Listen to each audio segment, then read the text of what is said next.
Video में हम बात करेंगे कि एक सही पीएलसी का चुनाव करते हुए आप किन-किन बातों का ध्यान रखें। सही पीएलसी चुनना थोड़ा सा ट्रिकी है। दोस्तों ज़रूरी ये है कि जो पीएलसी आपने लगाया है वो आपकी प्रोसेस रिक्वायरमेंट को पूरा करे और साथ ही इसकी कॉस्ट भी ऑप्टिमाइज्ड होनी चाहिए। तो आज के इस वीडियो में हम बात करेंगे कि पीएलसी सेलेक्ट करते हुए आप किन-किन बातों का ध्यान रखें। तो चलिए शुरू करते हैं।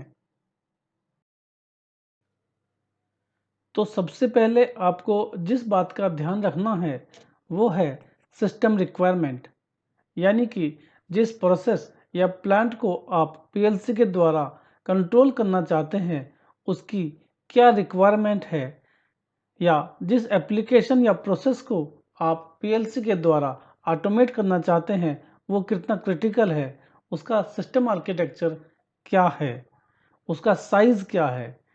दोस्तों इसी आधार पर आप तय कर पाएंगे कि आपका पीएलसी किस प्रकार का होगा। ये एक रिडंडेंट पीएलसी भी हो सकता है या एक नॉर्मल स्टैंड अलोन पीएलसी भी हो सकता है। दोस्तों सिस्टम रिक्वायरमेंट के आधार पर ही आप तय कर पाएंगे कि आपके पीएलसी का साइज क्या होगा, आपका पीएलसी में कितने इनपुट आउटपुट होंगे। आपकी एप्लीकेशन के साइज के आधार पर ही आप ये तय कर पाएंगे कि आपका पीएलसी का साइज क्या होगा।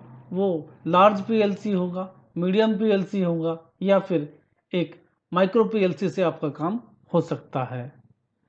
यदि आपकी एप्लीकेशन बहुत ज़्यादा क्रिटिकल है तो हो सकता है कि आपको रिडंडेंट पीएलसी की आवश्यकता हो।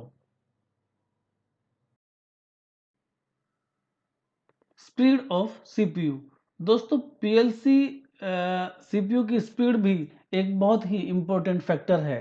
जिस प्रकार कंप्यूटर में उसके सीपीयू की स्पीड इम्पोर्टेंट है उसी प्रकार पीएलसी में उसके सीपीयू की स्पीड इम्पोर्टेंट है। दोस्तों समझिए आपके जो प्रोसेस एप्लीकेशन है उसमें बहुत सारे डिफरेंट टाइप्स के इनपुट आउटपुट्स हो सकते हैं, जैसे पंप्स, वाल्व या दूसरे इंस्ट्रूमेंट। ये जो इनपुट आउटपुट्स हैं कई बार 100, 200 या हजारों की मात्रा में हो सकते हैं। अब समझिए कि आपने जो पीएलसी सेलेक्ट किया है उसके सीपीयू की स्पीड इतनी फास्ट होनी चाहिए कि वो इन सभी हजारों इनपुट आउटपुट्स को एक साथ आसानी से हैंडल कर पाए और इन सभी इनपुट आउटपुट रिक्वेस्ट को आपके पीएलसी प्रोग्राम के अकॉर्डिंग रेस्पॉन्ड कर पाए। तो दोस्तों ये एक बहुत ही इंपॉर्टेंट फैक्टर है, स्पीड ऑफ सीपीयू। दोस्तों यहाँ पर पीएलसी स्पीड से संबंधित एक और इम्पोर्टेंट टर्म आती है, स्कैन टाइम। स्कैन टाइम क्या होता है? एक स्कैन साइकिल को पूरा करने में पीएलसी को जितना समय लगता है उसे हम स्कैन टाइम कहते हैं। अब दोस्तों एक नई टर्म आ गई, स्कैन साइकिल। तो समझ लेते हैं स्कैन साइकिल क्या होता है। स्कैन साइकिल में क्या होता है दोस्तों, पीएलसी इसमें 4 स्टेप्स होते हैं। तो पहले स्टेप में पीएलसी क्या करता है, सारे इनपुट्स को रीड करता है और उनका स्टेटस अपने अंदर स्टोर कर लेता है। दूसरे स्टेप में पीएलसी उसके अंदर जो प्रोग्राम लिखा है उसको एग्जीक्यूट करता है। और तीसरे स्टेप में क्या होता है, पीएलसी सेल्फ डायग्नोस्टिक करता है और उसके जितने कम्युनिकेशन पोर्ट्स हैं उन सबको एक बार चेक करता है। सारे कम्युनिकेशन चेक होने के बाद चौथे स्टेप में पीएलसी क्या करता है, उसके अंदर जो प्रोग्राम लिखा है उसके अकॉर्डिंग सारे आउटपुट्स को अपडेट कर देता है। और ये चारों स्टेप मिलकर कहलाते हैं स्कैन साइकिल। दोस्तों पीएलसी इस स्कैन साइकिल को लगातार रिपीट करता रहता है। तो एकदम क्लियर है दोस्तों, यहाँ पे किसी पीएलसी की स्पीड जितनी ज़्यादा होगी उसका स्कैन टाइम उतना ही कम होगा। दोस्तों पीएलसी सेलेक्ट करते हुए जो तीसरी बात जिसका आपका ध्यान रखना है वो है पीएलसी की मेमोरी। दोस्तों जो पीएलसी आपने सेलेक्ट किया है उसकी मेमोरी सफिशेंट होनी चाहिए, पर्याप्त मात्रा में उसकी मेमोरी होनी चाहिए, अदरवाइज ये पीएलसी आपको फ्यूचर में प्रॉब्लम क्रिएट करेगा। दोस्तों आपके पीएलसी की मेमोरी रिक्वायरमेंट उससे कनेक्टेड इनपुट आउटपुट डिवाइसेस की संख्या पर निर्भर करता है। इसके अलावा पीएलसी का जो ऑपरेटिंग सिस्टम है वो भी पीएलसी की मेमोरी में स्टोर्ड होता है, और पीएलसी यूज़र या आपके द्वारा जो प्रोग्राम बनाया गया है आपको प्रोसेस को कंट्रोल करने के लिए, वो भी पीएलसी की मेमोरी में स्टोर होता है। इसके अलावा पीएलसी के जो इनपुट आउटपुट मॉड्यूल हैं या उसके जो सीपीयू हैं, उनके जो फर्मवेयर हैं, वो सब डाटा भी पीएलसी की मेमोरी में स्टोर होता है। दोस्तों इसलिए आप ध्यान रखिए कि जो पीएलसी आपने सेलेक्ट किया है उसकी मेमोरी सफिशिएंट होनी चाहिए। नॉर्मली पीएलसी मेमोरी को हम किलोबाइट या मेगाबाइट में एक्सप्रेस करते हैं। तो चलिए अब बढ़ते हैं अगले कंसीडरेशन की तरफ। पीएलसी सेलेक्ट करते हुए जो चौथा कंसीडरेशन है वो है number of inputs and outputs, जो कि सबसे ज़्यादा इम्पोर्टेंट कंसीडरेशन है। ठीक है, क्योंकि पीएलसी में इनपुट्स एंड आउटपुट्स किसी भी पीएलसी ऑपरेशन की फंडामेंटल रिक्वायरमेंट है। दोस्तों पीएलसी सेलेक्ट करते हुए सबसे पहले आपको ये कैलकुलेट कर लेना है कि आपके पीएलसी में कितने और किस प्रकार के इनपुट आउटपुट्स यूज़ होने वाले हैं। ये बहुत ही इम्पोर्टेंट है और इसको आपको वेरी अर्ली स्टेज में कैलकुलेट कर लेना चाहिए। फ्यूचर आईओ एक्सपेंशन का भी आपको ध्यान रखना चाहिए। दोस्तों आपकी एप्लीकेशन में यूज होने वाले टोटल इनपुट आउटपुट्स को कैलकुलेट कर लीजिए और उनको टाइप वाइज समराइज कर लीजिए, जैसे कि टोटल कितने डीआई हैं, टोटल कितने डीओ हैं और टोटल कितने एआई हैं या फिर कितने टोटल एओ हैं। उसी आधार पर आप अपने पीएलसी में यूज होने वाले इनपुट आउटपुट मॉड्यूल्स को सेलेक्ट कर पाएंगे। दोस्तों total number of input output calculate करते हुए आप इस बात का ध्यान रखिए कि आपके पीएलसी एप्लीकेशन में कोई स्पेशल टाइप का इनपुट आउटपुट मॉड्यूल तो नहीं यूज होने वाला है। ये इनपुट आउटपुट स्पेशल टाइप का इनपुट आउटपुट मॉड्यूल कोई आईओ लिंक मॉड्यूल हो सकता है, कोई काउंटर मॉड्यूल हो सकता है, कोई आर2डी मॉड्यूल हो सकता है, कोई एनकोडर मॉड्यूल हो सकता है या कोई दूसरा मॉड्यूल हो सकता है। एक बार आपने total number of input output calculate कर लिए तो आप उसी आधार पर आप ये तय कर पाएंगे कि आपके पीएलसी का साइज क्या होगा। ये एक माइक्रो पीएलसी होगा, मीडियम पीएलसी होगा या फिर लार्ज पीएलसी होगा।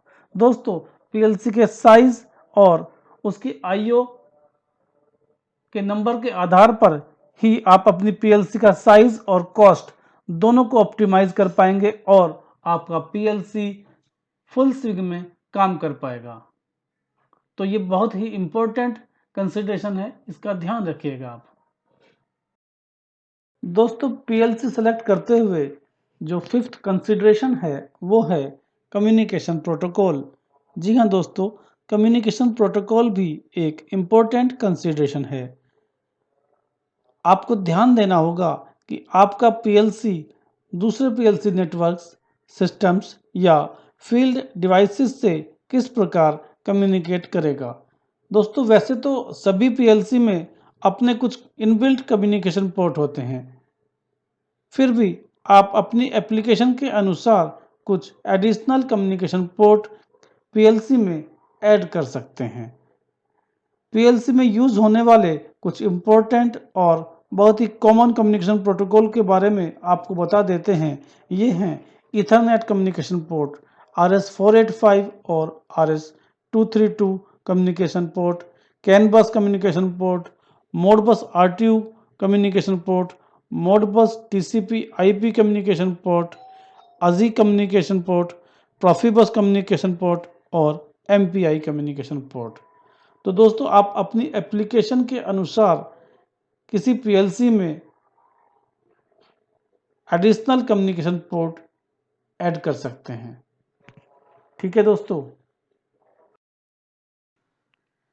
दोस्तों सिक्स्थ कंसिडरेशन है प्रोग्रामिंग लैंग्वेज। आपको देखना होगा कि आप अपने पीएलसी का प्रोग्राम किस लैंग्वेज में लिखेंगे और किस प्रकार लिखेंगे, या आपकी एप्लीकेशन की क्या रिक्वायरमेंट है, क्या आपको किसी स्पेशल प्रोग्रामिंग लैंग्वेज की ज़रूरत है, ये आपको दोस्तों देखना होगा। दोस्तों पीएलसी प्रोग्रामिंग लैंग्वेज कई प्रकार की होती हैं। प्रत्येक लैंग्वेज की अपनी कैपेबिलिटीज़, अपनी एडवांटेजेस और अपनी डिसएडवांटेजेस होती हैं। कुछ पॉपुलर प्रोग्रामिंग लैंग्वेजेस की बात करें तो ये हैं लैडर डायग्राम लैंग्वेज, जो कि बहुत ज़्यादा पॉपुलर लैंग्वेज है। दूसरी लैंग्वेज है फंक्शनल ब्लॉक डायग्राम लैंग्वेज। तीसरी लैंग्वेज है स्ट्रक्चर्ड टेक्स्ट लैंग्वेज और चौथी लैंग्वेज है इंस्ट्रक्शन लिस्ट लैंग्वेज। दोस्तों यदि आपको प्रोग्रामिंग लैंग्वेज के बारे में अधिक जानना है तो हमारा वीडियो देखें, जिसका लिंक हमने डिस्क्रिप्शन में दे दिया है। और अंत में दोस्तों जो फाइनल कंसिडरेशन जिसकी हम बात करेंगे वो है ऑपरेटर इंटरफेस। ऑपरेटर इंटरफेस दोस्तों क्या होता है? ऑपरेटर इंटरफेस को जनरली हम HMI या ह्यूमन मशीन इंटरफेस भी कहते हैं। ठीक है दोस्तों, तो ऑपरेटर इंटरफेस के द्वारा आप अपनी प्रोसेस एप्लीकेशन को विजुअली किसी स्क्रीन पर मॉनिटर कर सकते हैं और उसको HMI या ऑपरेटर इंटरफेस के द्वारा कंट्रोल भी कर सकते हैं। दोस्तों ऑपरेटर इंटरफेस आपकी प्रोसेस एप्लीकेशन को एक डिस्प्ले स्क्रीन पर विजुअली रिप्रेजेंट करता है। इसके द्वारा आप अपनी प्रोसेस का स्टेटस देख सकते हैं, उसे कंट्रोल कर सकते हैं और अपनी प्रोसेस के सेट पॉइंट्स भी सेट कर सकते हैं। दोस्तों ऑपरेटर इंटरफेस दो प्रकार के होते हैं।